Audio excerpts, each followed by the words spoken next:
m'appelle Christophe Jacob, je suis médium, j'ai écrit plusieurs livres, dont le dernier Tous éveillés, aux éditions Exergue.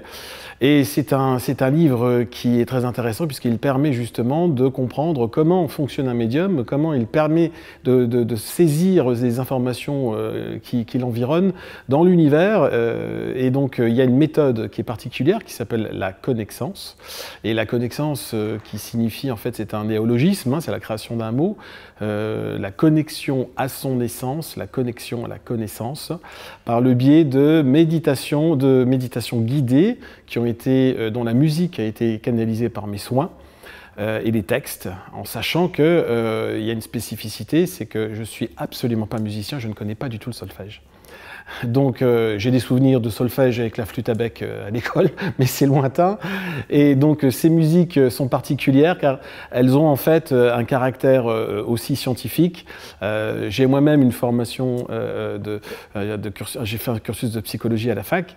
Et donc j'ai cette approche aussi liée à la science pour comprendre comment c'est possible qu'une musique puisse permettre d'entrer en contact avec des défunts, avec des êtres de lumière, avec...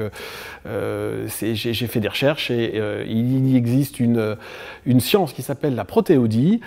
Joël Steinheimer, qui est un chercheur français indépendant, a démontré qu'avec des notes de musique, il y a une longueur d'onde qui peut modifier la structure des protéines et du coup ce qui peut avoir un effet inhibiteur ou alors au contraire inverse et qui permet d'enrayer par notamment le processus d'un virus et il pense que ça peut s'appliquer également sur le corps humain. Alors, la connexence, c'est un principe de méditation guidée pour aller voir des entités, on va dire, ou des êtres de l'autre côté. C'est pour aller voir aussi ses vies antérieures, c'est pour comprendre, on pose des questions pendant ces méditations guidées et on arrive à percevoir ce que perçoit un médium. Et c'était ça l'idée, c'était de pouvoir avoir un outil qui soit un outil d'auto-guérison ou qui apporte des réponses à nos questionnements et à nos difficultés, mais c'est aussi un outil de développement personnel, c'est un outil qui permet aussi de comprendre quelle est sa mission de vie, pourquoi on est là, qu'est-ce qu'on va faire, comment on doit s'y prendre, et puis c'est un outil extraordinaire parce que finalement, c'est à la suite de mon livre juste précédent chez Exergue, Tous médiums, Tous éveillés vient naturellement, avec la connexence, apporter un outil dans l'autonomie, parce que c'est ça qui est important aussi, c'est de rendre les gens autonomes, avec des possibilités d'écouter les méditations guidées chez soi. Et pour certaines personnes, des thérapeutes qui voudront être formés à la connexence, ils peuvent être formés aussi pour utiliser ces musiques dans le cadre de leur pratique, et aussi dans le cadre notamment d'ateliers. Tous éveillés, c'est un livre qui est justement fait pour tout à chacun. On peut vraiment accéder facilement à une nouvelle expérience intérieure, profonde, extrêmement puissante, puisque c'est un outil très très puissant.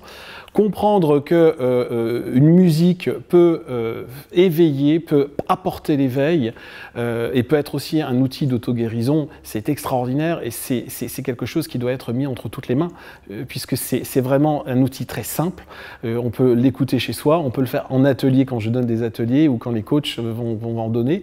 Donc c'est vraiment un outil de réponse intérieure et qui passe par soi d'abord et que l'on peut vraiment utiliser aisément, facilement, chez soi, dans la nature. Et on peut, au fur et à mesure, avoir justement des espèces de films qui se mettent en place parce qu'on essaie une première méditation, on réessaie la méditation, on a la suite d'un feuilleton, c'est comme un feuilleton. Et ça devient... ce qui est surtout, et ça je voulais le dire aussi, qui est important, Tous éveillés, ce sont des méditations guidées, mais la méditation, souvent, c'est difficile, c'est lourd, il faut avoir une posture, il faut se tenir dans certaines... Là, il y a juste à mettre un casque, à être allongé, à être chaudement habillé et puis c'est parti pour un nouveau voyage, c'est tout.